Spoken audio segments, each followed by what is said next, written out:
Good morning class. तो आज हम लोग जलवायु के आधार पर बिहार के 3 ऋतुओं में विभक्त किया जाता है। एक पहला जाता है ग्रीष्म ऋतु, और दूसरा जाता है आपका ये 3 ऋतुओं में विभक्त किया जाता है। पहला आता है ग्रीष्म ऋतु, दूसरा आ जाता है वर्षा ऋतु, तीसरा आता है शीत ऋतु। तो हम लोग बिहार की जो जलवायु है इसे हम लोग 3 ऋतुओं में व्यक्त करते हैं। पहला ग्रीष्म ऋतु है। ग्रीष्म ऋतु जो है मध्य मार्च से लेकर मध्य जून तक जो है बीच में होता है। ग्रीष्म ऋतु मध्य मार्च से लेकर मध्य जून तक। सूर्य के उत्तरायण होने के कारण जो बिहार में ग्रीष्म ऋतु का आरंभ होता है। ग्रीष्म जो सूर्य का जो उत्तरायण होने के कारण बिहार में ग्रीष्म ऋतु का आरंभ होता है। यह 21 जून को सूर्य की किरणें कर्क रेखा पे लंबवत पड़ती है। 21 जून को आपका कर्क रेखा पे जो है लंबवत पड़ती है। इस समय बिहार में गर्मी के साथ साथ मानसून प्रवेश करता है। इसमें जो है ना बिहार में जो आपका 21 जून के समय इसमें क्या होता है कि पिछली वीडियो में हम लोग मानसून प्रवेश देखे थे मध्य जून के आसपास। तो 21 जून के कारण क्या होता है, इस समय क्या होता है, सूर्य का किरणें जो है कर्क रेखा पे लंबवत पड़ती है। और इस समय जो बिहार में जो गर्मी के साथ साथ मानसून का भी प्रवेश होता है। दक्षिण बिहार का कर्क रेखा से नजदीक होने के कारण यहाँ पे गर्मी अधिक होती है। दक्षिण बिहार का जो है कर्क रेखा से नजदीक होने के कारण यहाँ पे गर्मी अधिक होती है। ग्रीष्म ऋतु में बिहार का तापमान 30 डिग्री सेल्सियस से लेकर 45 डिग्री सेल्सियस तक होता है। ग्रीष्म ऋतु में जो आपका बिहार का तापमान 30 डिग्री सेल्सियस से लेकर 45 डिग्री सेल्सियस तक होता है। बिहार में सर्वाधिक गर्म जिला गया है। बिहार का जो सर्वाधिक गर्म जिला क्या है, कौन सा है, गया है। ग्रीष्म ऋतु के समय गया का तापमान 45 डिग्री से लेकर 47 डिग्री तक सेल्सियस तक हो जाता है। 45 डिग्री सेल्सियस से लेकर 47 डिग्री सेल्सियस तक हो जाता है।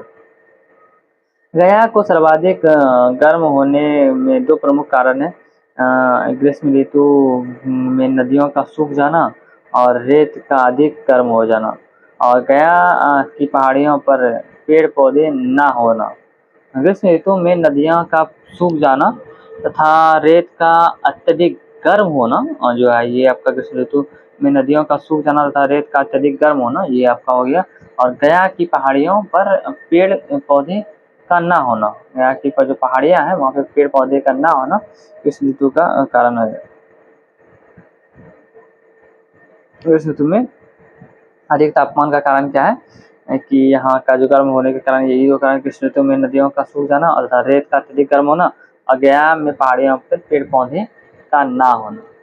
ग्रीष्म ऋतु में बिहार में स्थानीय गर्म पवने जैसे लू, उसे लू क्या आता है, जैसे यहाँ स्थानीय जो ग्रीष्म ऋतु में जो आपका बिहार में जो स्थानीय जो गर्म पवन है उसे क्या कहते हैं, लू कहते हैं। ये 8 से 16 किलोमीटर प्रति घंटा की रफ्तार से चलती है। जो लू है ना वो 8 से 16 किलोमीटर प्रति घंटा की रफ्तार से चलता है। और ग्रीष्म ऋतु में बंगाल की खाड़ी से उत्पन्न चक्रवात को नॉर्वेस्टर कहते हैं। जो ग्रीष्म ऋतु में जो बंगाल की खाड़ी से जो उत्पन्न चक्रवात होता है ना उसको क्या कहते हैं, नॉर्वेस्टर कहा जाता है। ये बिहार में वर्षा का एक प्रमुख कारण है। बिहार में वर्षा का एक प्रमुख कारण कौन है, ये नॉर्वेस्टर है। और मानसून के आगमन से पूर्व नॉर्वेस्टर के कारण बिहार में इस वर्षा को काल वैसाखी या आम्र वर्षा कहते हैं।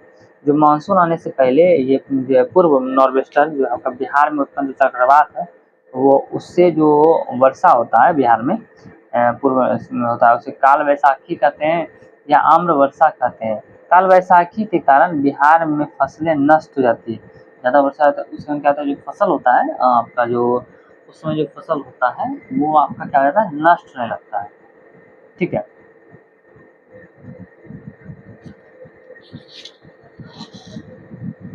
अब आते हैं हम लोग दूसरा जो हमारा है वर्षा ऋतु, उस पर डिस्कस करेंगे।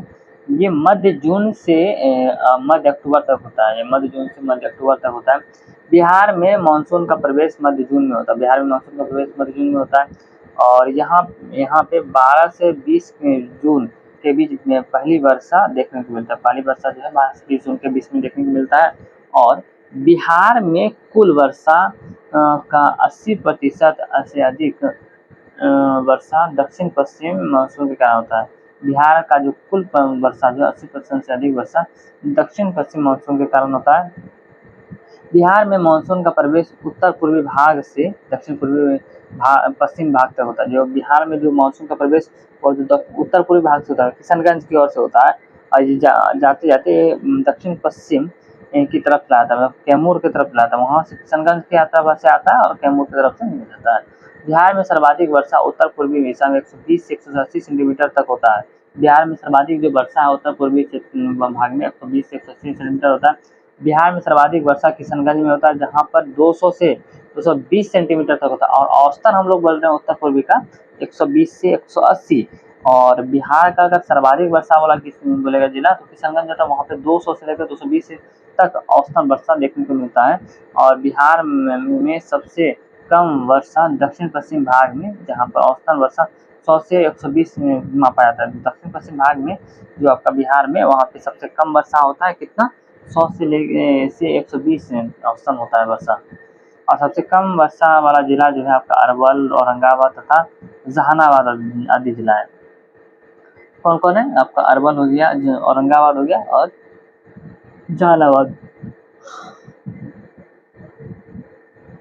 बिहार का औसतन वर्षा 120 सेंटीमीटर तक नापा जाता है। बिहार का जो औसतन वर्षा है ना, वो कितना नापा जाता है? 120 सेंटीमीटर तक नापा जाता है। ये शीत ऋतु। बिहार में शीत ऋतु मध्य अक्टूबर से मध्य मार्च तक देखने को मिलता है। शीत ऋतु, बिहार में जो शीत ऋतु है, बिहार में शीत ऋतु मध्य अक्टूबर से मध्य मार्च तक देखने को मिलता है। कब से कब तक? मध्य अक्टूबर से मध्य मार्च तक देखने को मिलता है।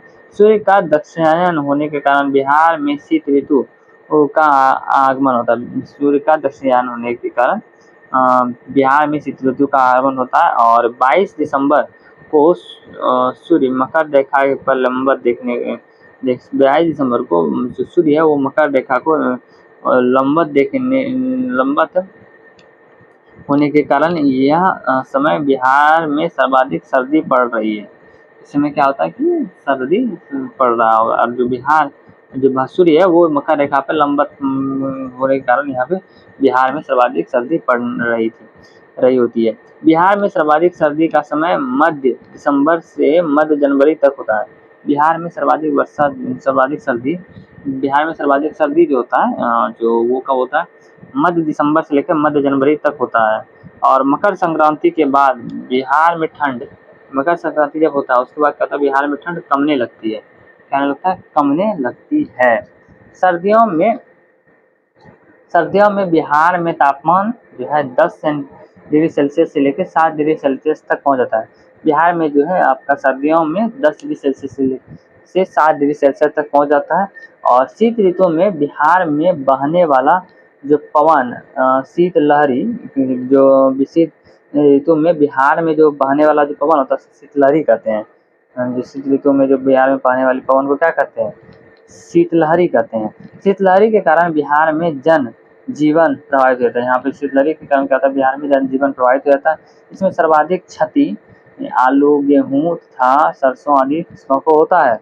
यहाँ पे सबसे ज़्यादा क्षति किसको होता है? आलू को होता है, गेहूँ को होता है और सरसों को आदि को फसलों को होता है।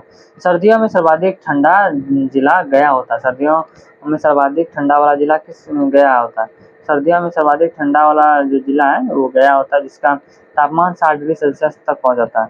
सर्दियों में सर्वाधिक जो ठंडा वाला जिला है वो गया होता है, जिसका तापमान 60 डिग्री सेल्सियस तक पहुंच जाता है।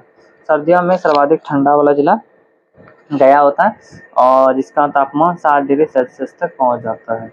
मौसम प्रत्यावर्तन यह अक्टूबर और नवंबर के महीने में देखने को मिलता है। यह अक्टूबर और नवंबर महीने के देखने को मिलता है। मौसम प्रत्यावर्तन का मतलब होता है मानसून के वापसी से होता है। मौसम प्रत्यावर्तन यह अक्टूबर और नवंबर के महीने में देखने को मिलता है। मौसम प्रत्यावर्तन मतलब क्या होता है? यह अक्टूबर और नवंबर के महीने में देखने को मिलता है। मौसम प्रत्यावर्तन का मतलब होता है मौसम के वापसी से होता है। मौसम प्रत्यावर्तन यह अक्टूबर और नवंबर के महीने में देखने को मिलता है। कब देखने को मिलता है? अक्टूबर और नवंबर के महीने में देखने को मिलता है।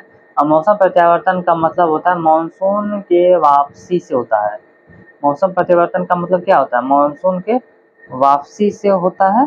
और सूर्य के दक्षिणायन होने के कारण बंगाल की खाड़ी में निम्न दाब हो जाता है। सूर्य के जब दक्षिणायन होता है, मतलब दूर जाता है जब कर्क रेखा से, उस समय क्या होता है कि बंगाल की खाड़ी में निम्न जो है वायुदाब हो जाता है, जिससे उत्तर पश्चिम में वायुदाब अधिक होता है। उत्तर पश्चिम जो है वहाँ पे वायुदाब अधिक हो जाता है, जिस कारण मानसून का वापसी